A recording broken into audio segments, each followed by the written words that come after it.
হাদিসের মধ্যে আসছে, নবীজি সাল্লাল্লাহু আলাইহি ওয়াসাল্লাম বলেন, কিয়ামতের দিন সবচাইতে নিঃস্ব হবে ওই ব্যক্তি যার আমলের কোনো অভাব নাই, নামাজ রোজার অভাব নাই, হজ যাকাতের অভাব নাই, দান সাদকার অভাব নাই, এক কথায় কোনো প্রকার নেক আমলের অভাব নাই। দুনিয়াতে তার একটা সমস্যা ছিল, সে বান্দার হক নষ্ট করত। আল্লাহ তাআলা তাকে জান্নাতে যাওয়ার অনুমতি দেওয়ার পূর্বে তার ব্যাপারে আল্লাহ রাব্বুল আলামিনের দরবারে মানুষেরা অভিযোগ দায়ের করবে। লম্বা হাদিস, আমি শুধু সারমর্ম কথাগুলা বলতেছি। কিছু লোক তার বিরুদ্ধে আল্লাহ রাব্বুল আলামিনের কাছে অভিযোগ দায়ের করবে। লোকটা হয়তো বলবে, আল্লাহ, এই লোকটা দুনিয়াতে আমার হক নষ্ট করেছিল। কেউ বলবে আমার সম্পদ দখল দিয়েছিল, কেউ বলবে আমাকে কষ্ট দিয়েছিল, এক কথায় আমার হক নষ্ট করেছিল। আল্লাহ, দুনিয়ার ভিতরে আমি দুর্বল থাকার কারণে আমি ন্যায় বিচার পাই নাই, দুনিয়াতে আমি মাজলুম ছিলাম। আল্লাহ, আজকের দিন আমি কি ন্যায় বিচার পাবো না? আল্লাহ রাব্বুল আলামিন তার অভিযোগ গ্রহণ করবে। এবার ওই পাহাড় পরিমাণ নেকের মালিককে বলা হবে, তোমার ব্যাপারে যে অভিযোগ দায়ের করা হলো সত্য নাকি? সে মিথ্যা কথা বলার কোনো উপায় নাই, স্বীকার যেতে সে বাধ্য। সে বলবে, হ্যাঁ, দুনিয়াতে আমি তার এই হক নষ্ট করেছি। আল্লাহ তাআলা বলবে, দাও, তার হকটা আদায় করে দাও। বলেন তো, দুনিয়াতে কেউ যদি কারো জমি জোর করে দখল দেয়, কিয়ামতের দিন জমি দেওয়ার কোনো অবস্থা আছে নাকি? এইবার লোকটা বলবে, আল্লাহ, এ তো দুনিয়া না, দুনিয়া না। দুনিয়া যদি হইতো আমি তার জমি, তার হক তাকে ফিরাইয়া দিতাম, এখন আমি কোথার থেকে দিব? এইবার অভিযোগকারী বলবে, আল্লাহ, ঠিক আছে, এটা তো দুনিয়া না।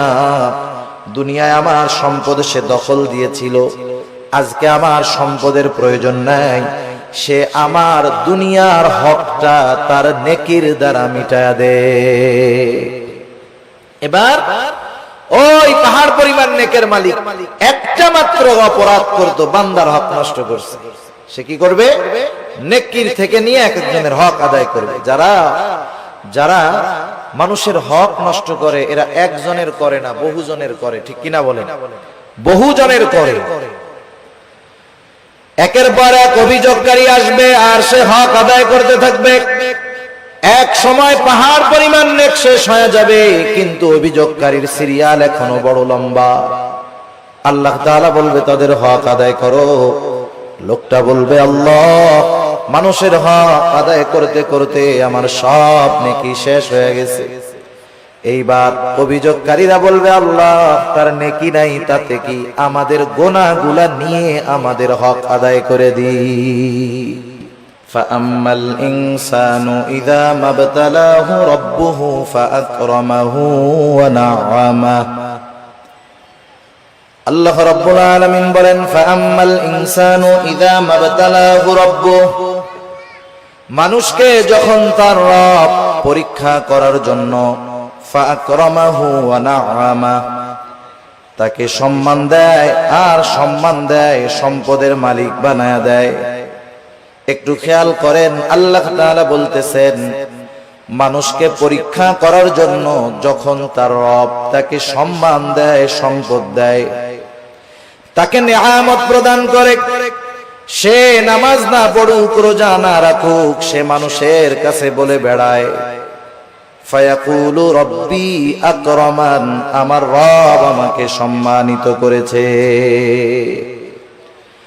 আল্লাহ তাআলা বললেন, আমি মানুষকে সম্মান, সম্পদ, নিয়ামত পরীক্ষা করার জন্য দেই। আর মানুষ এটাকে পরীক্ষা না মনে করে সে বলে, আমার রব আমাকে সম্মানিত করেছেন।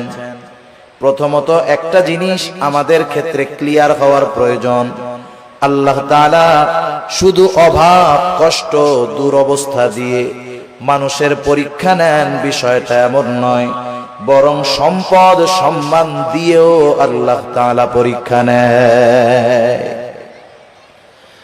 যদি এমনটা হতো, সম্মান, সম্পদ মানুষের আল্লাহ তাআলার ভালোবাসার মাপকাঠি, যে যাকে আল্লাহ রাব্বুল আলামিন বেশি ভালোবাসেন তাকে মনে হয় আল্লাহ তাআলা বেশি সম্পদ দেন, বিষয়টা যদি এমন হতো, বলেন তো দুনিয়ার মধ্যে আল্লাহ তাআলার সর্বাধিক প্রিয় বান্দাদের তালিকায় কারুনের নামটা হয়ে যাইত।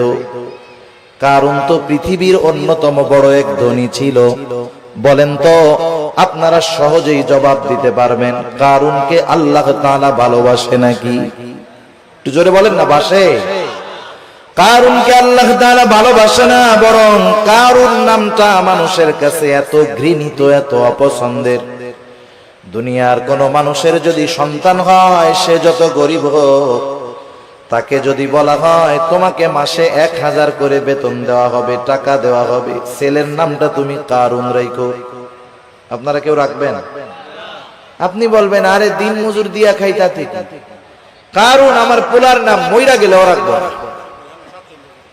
এই কারুনকে কত সম্পদ আল্লাহ তাআলা দিয়েছেন, এই সম্পদ ছিল তার জন্য পরীক্ষা। সম্পদের মালিক কারুন যখন হযরত মূসা আলাইহিস সালাম কারুনকে বলল, কারুন তুমি তোমার সম্পদের যাকাত দাও। কারুন যাকাত দিতে অস্বীকৃতি জ্ঞাপন করলো। শুধু তাই না, সে মূসা আলাইহিস সালামকে অপমান অপদস্থ করার জন্য, অপবাদ দেওয়ার জন্য একজন খারাপ মহিলাকে সে ভাড়া করলো। শিখায় দিল তুমি মানুষের সামনে বলবা মূসা আলাইহিস সালাম আমার সাথে জিনা করেছে, অপকর্মে লিপ্ত হয়েছে। এইবার যখন কারুন এই ষড়যন্ত্র চক্রান্ত করলো, আল্লাহ তাআলা বরদাস্ত করলেন না। এই কারুন যখন সম্পদের মালিক হয়, তখন কারুনের বন্ধুরা আল্লাহ তাআলার কাছে বলতো, আল্লাহ আপনি মনে হয় কারুনকেই শুধু ভালোবাসেন, আমাদেরকে ভালোবাসেন না। আমাদের সমাজেও এমন আছে, 5 বন্ধু একসাথে লেখাপড়া করেছে, একসাথে কর্মজীবন শুরু করেছে, একজন অনেক ধনী আর 4 জন গরিব। তারা আফসোস করে আর বলে দেখ আল্লাহ তাআলা ওকে ভালোবাসে, সব নেয়ামত আল্লাহ তাআলা ওকেই দিয়ে দিতেছে।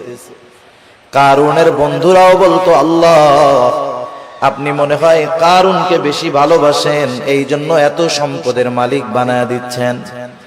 কারুন যখন মূসা আলাইহিস সালামের অবাধ্য হলো, মূসা আলাইহিস সালামকে যখন অপবাদ দেওয়ার প্রচেষ্টা করলো, আল্লাহ তাআলা কারুনের উপরে গজব দিয়ে দিলেন।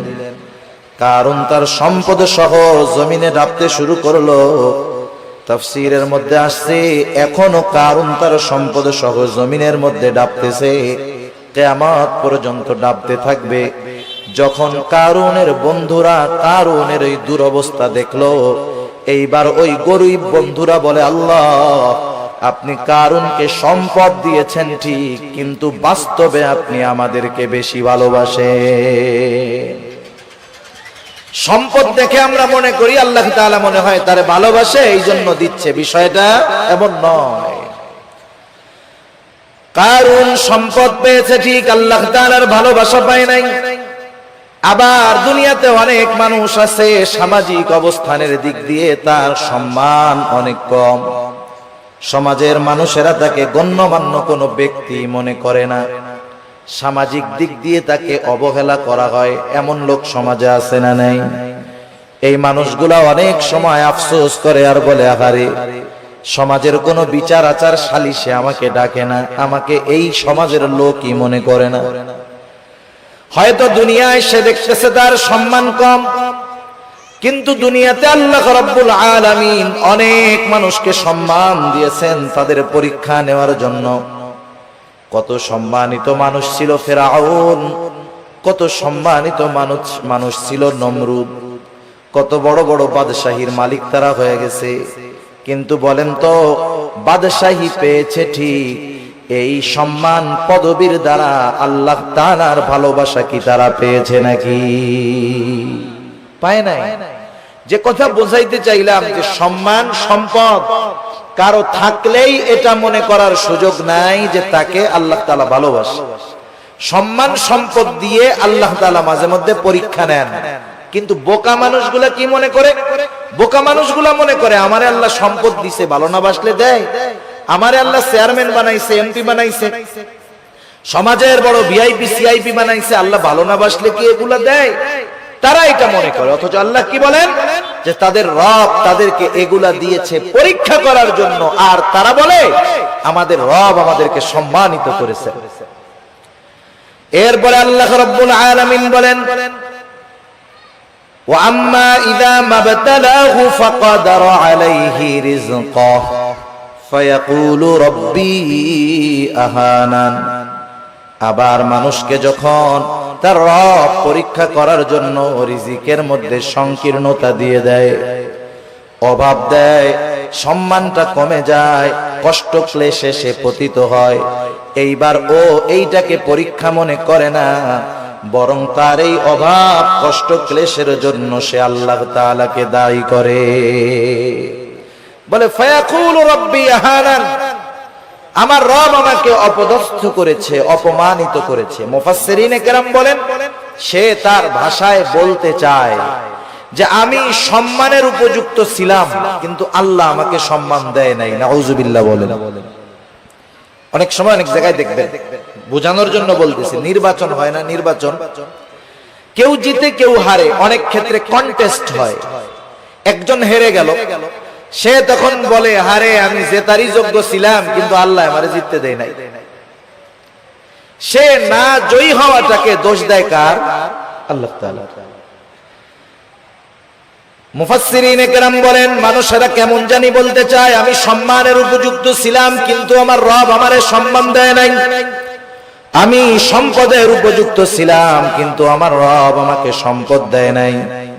সে তার রিজিকের সংকীর্ণতাটাকে পরীক্ষা মনে করে না, বরং সে তার রিজিকের সংকীর্ণতাটাকে আল্লাহ রব্বুল আলামিনের উপরে দোষ চাপায়া দেয়। তাহলে দ্বিতীয় বিষয় ক্লিয়ার কি? দ্বিতীয় বিষয় হলো যে আল্লাহ তাআলা এক নাম্বার সম্পদ সম্মান এটাও পরীক্ষার জন্য দেন। দুই নাম্বার রিজিকের সংকীর্ণতা, দুনিয়ার কষ্ট ক্লেশ অপমান, এটাও আল্লাহ তাআলা পরীক্ষার জন্য দেন। কি দেখতে চান পরীক্ষার মাধ্যমে? আল্লাহ তাআলা দুই অবস্থাতেই দেখতে চান যে বান্দা সুখ স্বাচ্ছন্দ্যের জীবন পেয়ে আমি আল্লাহকে ভুলে যাই কিনা।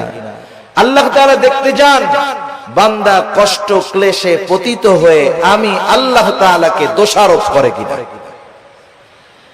যারা আল্লাহ তাআলাকে দোষারোপ করে না, অভাব কষ্ট ক্লেশে পতিত হওয়ার পরেও আল্লাহ রাব্বুল আলামিনের উপরে সন্তুষ্ট থাকে, এরাই হলো পরীক্ষায় পাস। আর যারা সম্পদ সম্মানের মালিক হয়ে যখন নাফরমানি করে, অহংকার করে, এরা হলো পরীক্ষায় ফেল।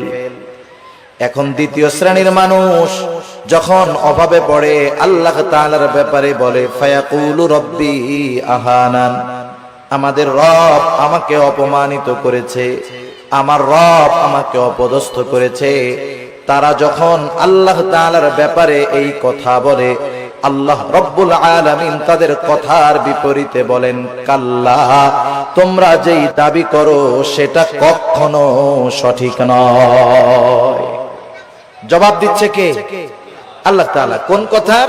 যে তারা বলে যে আমার রব আমাকে কি করছে? অপমান করছে। আল্লাহ তাআলা বলেন কাল্লা, কখনো নয়। না বোধক শব্দ আছে অনেকগুলা, যেমন একটা শব্দ হলো লা, সাধারণ শব্দ না। কাল্লা কখনো নয়, এটা আরো দৃঢ়তার সাথে না বোধক অর্থ বোঝায়। আমি শব্দটার ব্যাখ্যার দিকে যাব না। যাই হোক, দৃঢ়তার সাথে আল্লাহ তাআলা বলতেছেন কখনো নয়, আমি কখনো এমনটা করি নাই, বরং তোমরা যে রিজিকের সংকীর্ণতার মুখোমুখি হও এটা তোমাদের নিজেদের কারণে। কাদের কারণে? নিজেদের কারণে। সেই কারণগুলো কি? এই সূরায় আল্লাহ তাআলা রিজিক এই সংকীর্ণতার চারটি কারণ বর্ণনা করেছেন। কয়টি কারণ? আপনারা একটু কষ্ট করে একটু সামনে আসেন, যে কয়জন আছেন একটু সামনে আসেন, জিকিরের সাথে সাথে একটু কষ্ট করে সামনে আসেন। বাম দিক তাকায় আর কথা বলতে ভালো লাগতেছে না, একটু সামনে আসেন জিকিরের সাথে সাথে। লা ইলাহা। যারা মুরব্বিরা আছেন একটু সামনে আসেন। বাচ্চারা সামনে থাকলে ওরা কথা বুঝে, ওরা তো হুজুরদের ডরে বয়ে রয়েছে ওই জায়গায়, যে ওইটা গেলে হুজুরে আবার পরে কিছু বলে কিনা, বুঝেন নাই? আপনারা একটু সামনে আসেন, এই সামনে আমার সামনাসামনি আসেন, একেবারে আমার সামনাসামনি আসেন জিকিরের সাথে সাথে। লা ইলাহা ইল্লাল্লাহ, লা ইলাহা লা ইলাহা ইল্লাল্লাহ, লা ইলাহা,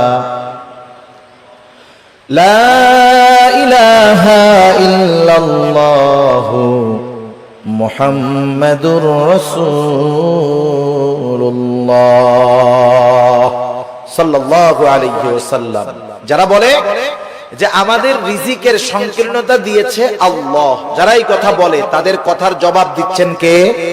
আল্লাহ তাআলা বলতেছে তোমরা যে দাবি করতেছো এটা কখনো সঠিক নয়, বরং রিজিক সংকীর্ণতার জন্য তোমরা নিজেরাই দায়ী। আল্লাহ রাব্বুল আলামিন বলেন তোমাদের রিজিক সংকীর্ণতার কারণ কি? কাল্লা বাল্লা তুকরিমুনাল ইয়াতীম, শুনে নাও, বরং তোমাদের রিজিক সংকীর্ণতার এক নাম্বার কারণ তোমরা ইয়াতীমকে সম্মান করো না। একটু খেয়াল দিয়ে শুনবেন, রিজিক সংকীর্ণতার এক নাম্বার কারণ তোমরা ইয়াতীমকে সম্মান করো না। ইয়াতীমকে সম্মান করব, ইয়াতীম তো আমার ছোট, যদি ছোট হয় এখানে আবার সম্মানের বিষয়টা কেমনে? মুফাসসিরিনে কেরাম বলেন ইয়াতীমের যথাযথ হক আদায় করা হলো ইয়াতীমকে সম্মান করা।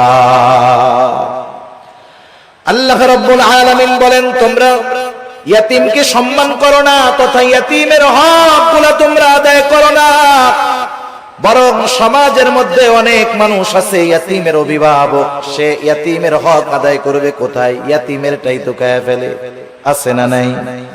ইয়াতীমের সম্পদ এটা বড় জঘন্য সম্পদ। আল্লাহ তাআলা সাধারণ ভাবেই বলেন ইয়া আইয়ুহাল্লাযীনা আমানু লা তাকুলু আমওয়ালাকুম বাইনাকুম বিল বাতিল। আল্লাহ তাআলা বলেন তোমরা অন্যায়ভাবে কারো সম্পদ ভক্ষণ করো না। কারণ কেউ যদি কারো সম্পদ ভক্ষণ করে এর সাথে বান্দার হক সম্পৃক্ত থাকে। কিয়ামতের ময়দানে কেউ যদি কারো সম্পদ অন্যায়ভাবে ভক্ষণ করে দুনিয়ায়, কিয়ামতের ময়দানে ওই লোকটা সবচাইতে নিঃস্ব হয়ে যাবে। হাদিসের মধ্যে আসছে নবীজি সাল্লাল্লাহু আলাইহি ওয়াসাল্লাম বলেন কিয়ামতের দিন সবচাইতে নিঃস্ব হবে ওই ব্যক্তি যার আমলের কোনো অভাব নাই, নামাজ রোজার অভাব নাই, হজ যাকাতের অভাব নাই, দান সাদকার অভাব নাই, এক কথায় কোন প্রকার নেক আমলের অভাব নাই। দুনিয়াতে তার একটা সমস্যা ছিল, সে বান্দার হক নষ্ট করত। পাহাড় পরিমাণ আমল নিয়ে বান্দার হক নষ্টকারী কিয়ামতের ময়দানে আল্লাহর সামনে উঠবে। ও নেকের পাহাড় দেখে চিন্তা করবে ওর জান্নাতে যাওয়া কে ঠেকায় আছে। আল্লাহ তাআলা তাকে জান্নাতে যাওয়ার অনুমতি দেওয়ার পূর্বে তার ব্যাপারে আল্লাহ রাব্বুল আলামিনের দরবারে মানুষেরা অভিযোগ দায়ের করবে। লম্বা হাদিস, আমি শুধু সারমর্ম কথাগুলা বলতেছি। কিছু লোক তার বিরুদ্ধে আল্লাহ রাব্বুল আলামিনের কাছে অভিযোগ দায়ের করবে। লোকটা হয়তো বলবে আল্লাহ এই লোকটা দুনিয়াতে আমার হক নষ্ট করেছিল, কেউ বলবে আমার সম্পদ দখল দিয়েছিল, কেউ বলবে আমাকে কষ্ট দিয়েছিল, এক কথায় আমার হক নষ্ট করেছিল। আল্লাহ দুনিয়ার ভিতরে আমি দুর্বল থাকার কারণে আমি ন্যায় বিচার পাই নাই, দুনিয়াতে আমি মাজলুম ছিলাম। আল্লাহ আজকের দিন আমি কি ন্যায় বিচার পাবো না? বরং আল্লাহ রাব্বুল আলামিন তো সেই দিন ন্যায় বিচার কায়েম করবে, ইনসাফের আদালত আল্লাহ তাআলা প্রতিষ্ঠা করবে। আল্লাহ রাব্বুল আলামিন বলেন ওয়ানাদাউল মাওয়াজিনাল কিসতা লিয়াউমিল কিয়ামাতি ফালা তুযলামু নাফসুন শাইআ। আল্লাহ রাব্বুল আলামিন বলেন আমি কিয়ামতের দিন ইনসাফের আদালত কায়েম করব। ওয়ানাদাউল মাওয়াজিনাল কিসতা লিয়াউমিল কিয়ামাহ, এমন ইনসাফ ওয়ালা আদালত আল্লাহ তাআলা বলেন ফালা তুযলামু নাফসুন শাইআ, সেই দিন কারো উপরে সামান্যতম কোনো জুলুম করা হবে না, বরং কি হবে ওয়া ইন কানা মিসকালা হাববাতিন মিন খারদালিন আতাইনা বিহা, কেউ যদি দুনিয়াতে কোনো সরিষাদানা পরিমাণ কোনো আমল করে থাকে আল্লাহ রাব্বুল আলামিন বলেন আতাইনা বিহা, ওই আমল সহকারে আমি আল্লাহ তাকে হাজির করব। দুনিয়াতে সরিষাদানা পরিমাণ আমল যদি কেউ করে সেই সরিষাদানা পরিমাণ আমল সহ তাকে হাজির করা হবে। শুধু হাজির করবে আল্লাহ তাআলা তা না, বরং আল্লাহ সুবহানাহু ওয়া তাআলা ওই আমলের হিসাব নেবেন। সুবহানাল্লাহ। মোট কথা সেই দিন আল্লাহ তাআলা ন্যায় বিচার করবে। লোকটা এবার আল্লাহ তাআলার কাছে অভিযোগ দায়ের করবে, আল্লাহ রাব্বুল আলামিন তার অভিযোগ গ্রহণ করবে। এবার ওই পাহাড় পরিমাণ নেকের মালিককে বলা হবে, তোমার ব্যাপারে যে অভিযোগ দায়ের করা হলো সত্য নাকি? সে মিথ্যা কথা বলার কোনো উপায় নাই, স্বীকার যেতে সে বাধ্য। সে বলবে, হ্যাঁ, দুনিয়াতে আমি তার এই হক নষ্ট করেছি। আল্লাহ তাআলা বলবে, দাও, তার হকটা আদায় করে দাও। বলেন তো, দুনিয়াতে কেউ যদি কারো জমি জোর করে দখল দেয়, কিয়ামতের দিন জমি দেওয়ার কোনো অবস্থা আছে নাকি? এইবার লোকটা বলবে, আল্লাহ, এ তো দুনিয়া না, দুনিয়া না। দুনিয়া যদি হইতো আমি তার জমি, তার হক তাকে ফিরাইয়া দিতাম, এখন আমি কোথার থেকে দিব? এইবার অভিযোগকারী বলবে, আল্লাহ, ঠিক আছে, এটা তো দুনিয়া না। দুনিয়ায় আমার সম্পদ সে দখল দিয়েছিল, আজকে আমার সম্পদের প্রয়োজন নাই, সে আমার দুনিয়ার হকটা তার নেকির দ্বারা মিটায়া দে। এবার ওই পাহাড় পরিমাণ নেকের মালিক একটা মাত্র অপরাধ করতো, বান্দার হক নষ্ট করছে, সে কি করবে? নেকির থেকে নিয়ে এক একজনের হক আদায় করবে। যারা মানুষের হক নষ্ট করে, এরা একজনের করে না, বহুজনের করে, ঠিক কিনা বলেন? বহুজনের করে। একের পর এক অভিযোগকারী আসবে আর সে হক আদায় করতে থাকবে। এক সময় পাহাড় পরিমাণ নেক শেষ হয়ে যাবে, কিন্তু অভিযোগকারীর সিরিয়াল এখনো বড় লম্বা। আল্লাহ তাআলা বলবে, তাদের হক আদায় করো। লোকটা বলবে, আল্লাহ, মানুষের হক আদায় করতে করতে আমার সব নেকি শেষ হয়ে গেছে। এইবার অভিযোগকারীরা বলবে, আল্লাহ, তার নেকি নাই, তাতে কি? আমাদের গুনাহগুলা নিয়ে আমাদের হক আদায় করে দিই। এইবার সে মানুষের হক আদায় করতে করতে পাহাড় পরিমাণ গুনার মালিক হয়ে যাবে। রাসূলুল্লাহ সাল্লাল্লাহু আলাইহি ওয়াসাল্লাম বলেন, কিয়ামতের ময়দানে ওই লোকটার মতো নিঃস্ব আর কেউ নাই, যে দুনিয়াতে তার আমলের কোনো অভাব ছিল না, কিন্তু সে বান্দার হক নষ্ট করার কারণে কিয়ামতের দিন সব নেক অন্যকে দিয়ে দিতে হবে, আর সে তার নেকের বদলে গুনার পাহাড়ের মালিক হয়ে যাবে। ইয়াতীমের হক যারা নষ্ট করে, সাধারণত ভাবে এক নম্বরে তারা মানুষের হক নষ্টকারী হয়। ইয়াতীমের সম্পদটা আরো জঘন্য। আল্লাহ তাআলা কোরআনুল কারীমের মধ্যে বলেন, ইন্নাল্লাযীনা ইয়াকুলুনা আমওয়ালাল ইয়াতামা যুলমা ইন্নামা ইয়াকুলুনা ফি বুতুনিহিম নারা। আল্লাহ রাব্বুল আলামিন বলেন, নিশ্চয়ই যারা অন্যায়ভাবে ইয়াতীমের সম্পদ ভক্ষণ করে, ইন্নামা ইয়াকুলুনা ফি বুতুনিহিম নারা, সে কেমন যেন আগুনের দ্বারা তার পেটকে ভরপুর করে। আপনারা একটু জবাব দিবেন, বলেন তো, আগুনের স্থান জান্নাত নাকি জাহান্নাম? নিঃসন্দেহে জাহান্নাম। আল্লাহ তাআলা বলেন, ওয়াসায়াসলাউনা সাঈরা, অচিরেই তাকে জাহান্নামের মধ্যে নিক্ষেপ করা হবে। সেজন্য ইয়াতীমের অসম্মান মানে ইয়াতীমের সম্পদ দখল দেওয়া, ইয়াতীমের সম্পদ ভক্ষণ করা। দুই নাম্বার, ইয়াতীমের সম্মান করা, অর্থাৎ তার সাথে সদাচরণ করা, ভালো ব্যবহার করা। অনেক সময় আমাদের অনেকের ঘরে ইয়াতীম বাচ্চা থাকে, নিজের আত্মীয় স্বজন। অনেক সময় এমন হয়, আপন চাচার ঘরে ভাইয়ের ছেলে ইয়াতীম, মা বাবা মারা গেছে, ছোট বাচ্চা ইয়াতীম। আপন চাচা ওই ইয়াতীমের সাথে খারাপ আচরণ করে, খারাপ ব্যবহার করে, বরং ছলে বলে কলে কৌশলে সে যদি পারে। একজনের সম্পদ আছে, ইয়াতীম, সে সম্পদের মুখাপেক্ষী না, কিন্তু তার তো মা বাবা নাই, সে একটু স্নেহ মোহাব্বত ভালোবাসার মুখাপেক্ষী, ঠিক কিনা বলেন? ইয়াতীম হইলেই যে তারে খাওয়াইতে হয় সব, বিষয়টা এমন না। বরং সমাজে অনেক ধনী ইয়াতীম আছে, সে একটু মানুষের ভালো আচরণ, একটু মোহাব্বত ভালোবাসার আশা করে। তার সাথে যদি কেউ খারাপ আচরণ করে, ইয়াতীম বাচ্চার অন্তরের মধ্যে আঘাত লাগে, আহারে, আমার আব্বু যদি বেঁচে থাকতো তাইলে আমার সাথে কেউ এমন খারাপ আচরণ করতো না। আমার আম্মু যদি বেঁচে থাকতো তাহলে আমার আম্মু ওই আমার আরেক ভাইয়ের আম্মুর মতো আমাকেও মহব্বত করতো। এই ব্যথাগুলা অনেক ইয়তীমের অন্তরে থাকে, যদিও সে সম্পদওয়ালা। সেজন্য ইয়তীম ধনী হোক আর গরিব হোক, আমাদের উচিত ইয়তীমদের সাথে সদাচরণ করা, স্নেহময় ব্যবহার করা। আর যদি ইয়তীম গরিব হয়, তাকে খাদ্য সহায়তা দিয়ে সাহায্য করা। আমার আপনার যদি অ্যাবিলিটি থাকে, আমি আপনি যদি কোনো ইয়তীমের অভিভাবক হতে পারি, তার পোশাক, লেখাপড়া, খাবার দাবার, মৌলিক চাহিদা পূরণের ব্যবস্থা করতে পারি, একজন ইয়তীমের অভিভাবকত্ব যদি আমি গ্রহণ করতে পারি, অসম্ভব নয়। আপনি 5 জন 7 জন মানুষকে চালান, এর সাথে আরেকজন মানুষকে তার মৌলিক চাহিদা পূরণের জন্য সাথে রাখলে সেটা অসম্ভব নয়। কেউ যদি কোনো ইয়তীমের দায়িত্বভার গ্রহণ করতে পারে, ইয়তীমকে লেখাপড়া শেখাতে পারে, ইয়তীমের অভিভাবক হতে পারে, নবীজি সাল্লাল্লাহু আলাইহি ওয়াসাল্লাম বলেন, আনা ওয়া কাফিলুল ইয়তীম কাহাতাইনি ফিল জান্নাহ। নবীজি সাল্লাল্লাহু আলাইহি ওয়াসাল্লাম বলেন, আমি আর ইয়তীমের অভিভাবক জান্নাতের মধ্যে এমন করে পাশাপাশি অবস্থান করব।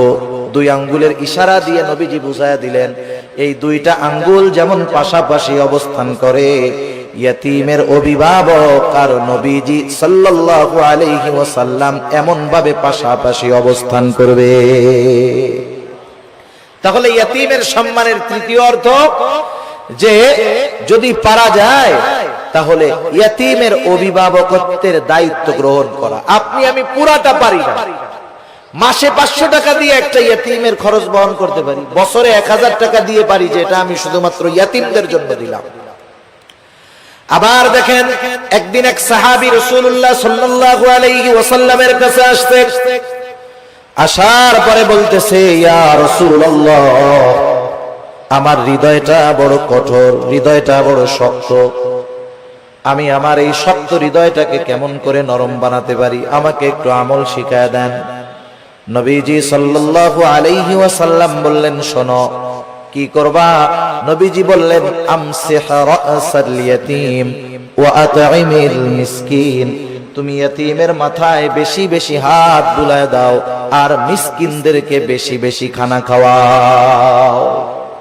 ইয়তীমের মাথায় হাত বুলায় দিলে মানুষের অন্তর কোমল হয়, নরম হয়। শক্ত হৃদয়, কঠিন হৃদয় নরম হয়ে যায়। সাহাবায়ে কেরাম তারা এসে বলতেছে, নবীজি আমাদের অন্তর নরম হয়ে গেছে, একটু আমল বলে দেন যেটা করলে দিলটা নরম হবে। নবীজি কি বললেন? ইয়তীমের মাথায় হাত বুলায় দাও। সেজন্য ইয়তীমকে সম্মান করা তথা ইয়তীমের হক আদায় করা, ইয়তীমের সাথে সদাচরণ করা, ভালো ব্যবহার করা, ইয়তীমের সম্পদ ভক্ষণ না করা, যারা এই কাজগুলা করবে তারা জীবনে যে কোনো একটা পর্যায়ে রিজিকের সংকীর্ণতার মুখোমুখি হবে। তাহলে রিজিক সংকীর্ণতার 4 কারণের প্রথম কারণ হলো আল্লাহ তাআলা বলেন, তোমরা ইয়তীমদেরকে সম্মান করো না তথা ইয়তীমের হক তোমরা আদায় করো না। 2 নাম্বার, আল্লাহ রাব্বুল আলামিন বলেন, ওয়ালা তাহাদ্দুনা আলা তুআমিল মিসকিন, তোমরা মিসকিনদেরকে খানা দাও না। ব্যাখ্যা হলো, তোমরা শুধু খানা নিজে দাও না তা না, নিজেও দাও না, অপরকে খানা দিতেও অনুৎসাহিত করো, নিরুৎসাহিত করো। নিজেও দেয় না, আরেকজনকেও দিতে দেয় না। অনেক সময় আপনি দোকানে বসে আছেন, একজন গরিব মানুষ আসছে আপনার কাছে কিছু চাইতে, সে কোথা থেকে আসছে, কি করবে না করবে সেটা ভিন্ন কথা, তার অবস্থা দৃষ্টিগোচর হচ্ছে সে বড় অভাবী, দরিদ্র, কষ্টে আছে। সে আইসা বলতেছে, আমার একটু কলা রুটি কিনা দেন খাই, অথবা 10টা টাকা দেন। আপনি যদি তাকে না দেন গোনা হবে না। কিন্তু আমাদের সমাজের কিছু মানুষ আছে, প্রথমে নিজে দেয় না, বলে ওইদিক যা ওইদিক যা। পাশের থেকে বন্ধু যদি দিতে চায়, 10 টাকা বাহির করছে, বলে ওরে না দিয়ে আমার একটা বিড়ি খাওয়া কাজে লাগবে। আছে না নাই এরকম? নিজেও দিল না, আরেকজনকেও দিতে দিল না। এই খাসলাত ছিল আবু জেহেলের। কার ছিল বলেন না? আবু জেহেলের। ইয়তীমদের সাথে খারাপ আচরণ করতো, এই খাসলাত ছিল আবু জেহেলের। মিসকিনদেরকে খানা দিত না, এই খাসলাত ছিল আবু জেহেলের। আর মিসকিনদেরকে খানা না খাওয়ানো, এটা জাহান্নামীদের জাহান্নামে যাওয়ার অন্যতম কারণ। যখন জান্নাতি ও জাহান্নামীদের মধ্যে কথোপকথন হবে, জান্নাতীরা জাহান্নামীদেরকে জিজ্ঞাসা করবে, মা সালাকাকুম ফি সাকার, কোন জিনিস তোমাদেরকে জাহান্নামের মধ্যে আনলো? এইবার জাহান্নামীরা বলবে, ক্বালু লাম নাকু মিনাল মুসাল্লিন ওয়া লাম নাকু নুতঈমুল মিসকিন। জাহান্নামীরা জাহান্নামে যাওয়ার যেই কারণগুলো বর্ণনা করবে কোরআনুল কারীমের মধ্যে আল্লাহ তাআলা জানায় দিয়েছেন। এখন প্রশ্ন হইতে পারে, সময় তো কম, প্রশ্ন হতে পারে যে জান্নাত জাহান্নাম কিছুই তো হইল না, তাইলে জান্নাতীরা প্রশ্ন করলো, জাহান্নামীরা জবাব দিল কেমনে? বুঝেন নাই কথা? সময়টা 3 ভাগে বিভক্ত। সময় কয় ভাগে বিভক্ত? একটা অতীত, একটা বর্তমান, আর একটা কি ভবিষ্যৎ। এটা মানুষের কাছে, আমাদের কাছে সময় 3 ভাগে বিভক্ত, অতীত, বর্তমান, ভবিষ্যৎ। আর আল্লাহ তাআলার কাছে সময় একটাই, সেটা হলো প্রেজেন্ট। সব কিছু বর্তমান, কি হয়েছে, হচ্ছে, হবে, সব আল্লাহ তাআলার ইলমের মধ্যে আছে, সব হাজির, সব প্রেজেন্ট আল্লাহ তাআলার কাছে। যেটা আমাদের কাছে ভবিষ্যৎ, সেটা আল্লাহ তাআলার কাছে কি বর্তমান। যেটা আমাদের কাছে অতীত, সেটা আল্লাহ তাআলার কাছে বর্তমান। সেজন্য আল্লাহ তাআলার ইলমের মধ্যে সব আছে, সহজ হিসাব। জাহান্নামীরা জাহান্নামে যাওয়ার কারণ হিসাবে বলবে, আমরা মুসল্লি ছিলাম না, নামাজি ছিলাম না। দ্বিতীয় কারণ হিসাবে বলবে, ওয়ালাম নাকু নুতঈমুল মিসকিন, আমরা মিসকিনদেরকে খানা দিতাম না। আসেন, আল্লাহ তাআলা বলতেছে দুনিয়ায় রিজিক সংকীর্ণতার দ্বিতীয় কারণ হলো তোমরা মানুষদেরকে, মিসকিনদেরকে খানা দাও না, নিজেও দাও না, অপরকে নিরুৎসাহিত করো। এখন একজন দিল না, আমার উচিত, আমার পকেটে টাকা নাই, আমার কাছে নাই, আমি যদি আরেকজনকে বলি, বন্ধু 10টা টাকা ওকে দিয়ে দাও, একটা রুটি কিনে দাও, একটা কলা কিনে দাও, আমি শুধু এতটুকু সুপারিশ করলাম, সে যে কয় টাকা দান করবে, আমি শুধু সুপারিশ করার কারণে তার দানের সমপরিমাণ নেকির মালিক হয়ে যাব। কিন্তু আমাদের খাসলাত কি, নিজেও দেই না, আরেকজনেরও দিতে মানা করি। সেজন্য মিসকিনদেরকে খানা খাওয়ানো, মিসকিনদেরকে খানা খাওয়ানো এটা বড় ফজিলতের কাজ। শুধু মিসকিনদেরকে নয়, সাধারণভাবে প্রত্যেকটা মানুষকে খানা খাওয়ানো ভালো কাজ। এক লোক নবীজি সাল্লাল্লাহু আলাইহি ওয়াসাল্লামের কাছে আসছে, এসে জিজ্ঞাসা করে, ইয়া রাসূলুল্লাহ, আইয়ুল ইসলাম খায়র, ইসলামের মধ্যে সর্বোত্তম কাজ কোনটা? নবীজি সাল্লাল্লাহু আলাইহি ওয়াসাল্লাম ছিলেন উম্মতের রূহানী ডাক্তার। উনি রোগীর প্রশ্ন শুনেই বুঝতে পারতেন এনার মধ্যে কি কমতি আছে। আল্লাহ তাআলা সেই বুঝবার যোগ্যতা আমার আপনার নবীকে দিয়ে দিয়েছেন। একই প্রশ্নের উত্তর বিভিন্ন জনের ক্ষেত্রে নবীজি বিভিন্নটা দিয়েছেন। এটা অবস্থার আলোকে নবীজি সাল্লাল্লাহু আলাইহি ওয়াসাল্লাম এবার বললেন, তুতঈমুত তাআম ওয়া তাকরাউস সালাম আলা মান আরাফতা ওয়া মান লাম তা'রিফ, তুমি বেশি বেশি মানুষকে খানা খাওয়াও, আর পরিচিত অপরিচিত সবাইকে বেশি বেশি সালাম দাও। এখানে নবীজি সাল্লাল্লাহু আলাইহি ওয়াসাল্লাম খানা খাওয়ানোর কথা বলছেন ঢালাও ভাবে। সাধারণ মানুষকেও যদি মানুষ খানা খাওয়ায় দুনিয়ার স্বার্থে নয়, তাইলে এর মধ্যে লাভ আছে। এক মুসলমানের অপর মুসলমান দাওয়াত দিলে সেই দাওয়াত কবুল করতে হবে, এটা এক মুসলমানের উপরে অপর মুসলমানের একটা হক। কিন্তু এখন দাওয়াত যিনি দেন তিনিও স্বার্থ সামনে রেখে দেন। আর দাওয়াত যখন কেউ দেয়, বিবাহের দাওয়াত দিলে টেনশনে পড়ে যান। ওনার বেতন মাসে 20,000, 4 শুক্রবার 5টা শুক্রবারে যদি 5টা বিয়ার দাওয়াত আসে, কাম শেষ, সংসার আর চলবে না। যারা দাওয়াত দেয় ওই আশাই দেয় যে অমুকরে দাওয়াত দিলে 5,000 টাকা দিব না। এই ধরনের দাওয়াত দিয়ে যারা দুনিয়ার প্রত্যাশী, দুনিয়ার বিনিময়ে খাবার দিতে চায়, এদের খানা খাওয়ানোর মধ্যে কোনো ফজিলত নাই।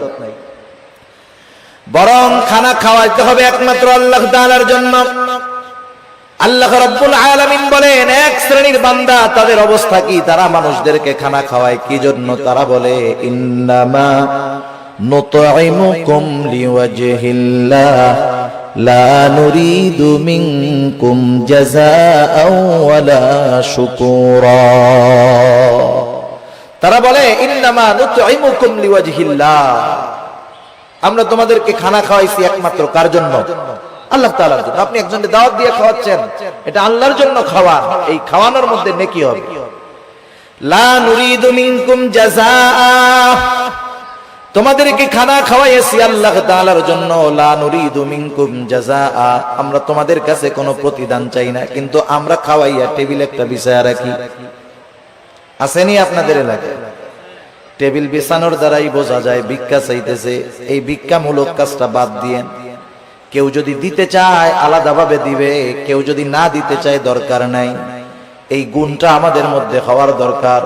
আমরা বলবো ইন্নামা নুতঈমুকুম লিওয়াজহিল্লাহ, তোমাদেরকে আমরা আল্লাহর জন্য খানা খাওয়াইছি, সুতরাং তোমাদের কাছে আমরা কোনো প্রতিদান চাই না। লা নুরিদু মিনকুম জাযাআ, তোমাদের কাছে কোনো প্রতিদান তো চাই না। ওয়ালা শুকুরা, এই খাবার খাইয়া আমাদেরকে ধন্যবাদও দেওয়ার দরকার নাই। এই রকম খাবার যদি আমরা কাউকে খাওয়াইতে পারি, ওই খাওয়ানোর মধ্যে ফজিলত আছে, নেকি আছে। আর যদি টেবিল পাইতা বৈশা থাকি, এটা ভিক্ষুকের মতো কর্মকাণ্ড। আর খাওয়াইলাম আবার টাকাও চাইলাম। যাই হোক, রাসূলুল্লাহ সাল্লাল্লাহু আলাইহি ওয়াসাল্লাম খানা খাওয়ানোর ফজিলতের কথা বলছেন। আর যদি সে একজন দুস্থ হয়, অসহায় হয়, মিসকিন হয়, তাকে যদি খানা খাওয়ানো হয় কতটা খুশি হবে। এই জন্য মিসকিন অসহায় যারা আছে এদেরকে আমরা খানা খাওয়াবো। আমার পরিবার প্রতিবেশী যদি কেউ থাকে, আত্মীয় স্বজন যদি কেউ থাকে, তাদেরকেও মাঝে মধ্যে খাওয়াবো। আমার সম্পদ আছে, টাকা আছে, আমার হয়তো গোশত খাইতে খাইতে আর ভালো লাগে না, কিন্তু আমার অনেক প্রতিবেশী আছে যার গোশতর ঘ্রাণ তো 1 মাস ব্যাপী শুকতে পারে না, আছে না নাই? এজন্য অসহায় নিঃস্ব শুধু কাছে আসলেই যে খাওয়াবো বিষয়টা এমন নয়, বরং খুঁজে খুঁজে আমার আপনার প্রতিবেশী যদি কেউ অভাবী থাকে, দরিদ্র থাকে, অভাবগ্রস্ত থাকে, মাঝে মধ্যে নিজের ভালো তরকারিটাও তাদেরকে একটু দিব। এই অভ্যাসগুলো আমাদের করার দরকার। আমরা যদি মানুষকে খানা খাওয়াইতে পারি, আর যদি না খাওয়াই ক্ষতি কি? আল্লাহ তাআলা কিয়ামতের দিন বান্দাদেরকে জিজ্ঞাসা করবে, বান্দা আমি দুনিয়ায় অভুক্ত ছিলাম, খানা খাওয়াও নাই, পিপাসিত ছিলাম, পানি পান করাও নাই, বস্ত্রহীন ছিলাম, বস্ত্র দাও নাই, অসুস্থ ছিলাম, আমার সেবা শুশ্রূষা করো নাই। বান্দা বলবে, আল্লাহ আপনি তো এই সবগুলা থেকে মুক্ত, আপনার তো এগুলার কোনো প্রয়োজন নাই। তখন আল্লাহ তাআলা বলবে, বান্দা তোমার প্রতিবেশী অভুক্ত ছিল, তুমি যদি তাকে খানা খাওয়াইতা আমি আল্লাহ তাআলা পেয়ে যাইতাম। এজন্য শুধু আনুষ্ঠানিকভাবেই খানা খাওয়াবো মানুষকে, এমনটা জানি না হয়। আমার প্রতিবেশী অভাবী, দুস্থ, গরিব আমার কাছে যদি আসে, আমি খানা খাওয়ানোর অভ্যাস করব। অল্প খাওয়াই, হাসি মুখে খাওয়াবো। আবার যদি কাউকে ফিরাইয়া দিতে হয়, আমার কাছে নাই।